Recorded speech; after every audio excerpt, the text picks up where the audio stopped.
આપણે ઘણું બધું હજુ બીજા સમાજ પાસેથી શીખવાનું છે. આપણે ધ્યાન દોરતા હું આનંદ અનુભવું છું કે આપણા મત વિસ્તારમાં આ રામપરા સમૂહ લગ્ન થાય છે, આહિર સમાજના કોવાયા થાય છે, ભેરાઈ થાય છે, દરેક ગામડાઓમાં સમૂહ લગ્ન આહિર સમાજના પણ થાય છે. બાપુ પણ મને કઈક નવું જાણવા મળ્યું.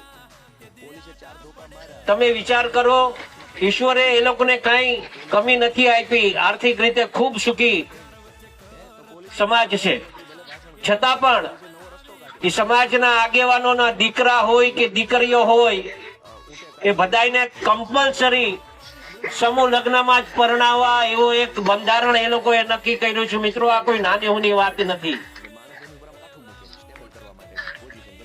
તમારે એમાં પછી 1 વર્ષ સમજો ભેરાઈમાં સમૂહ લગ્ન છે તો બીજા વર્ષે ગેપ આપવાનો અને ત્રીજા વર્ષે પાછો સમૂહ, એટલે 1 વર્ષે ગેપ આપવાનો. અને જયારે ગેપ આપીએ ને ત્યારે કદાચ કોઈને ક્યાંય લગ્ન હોય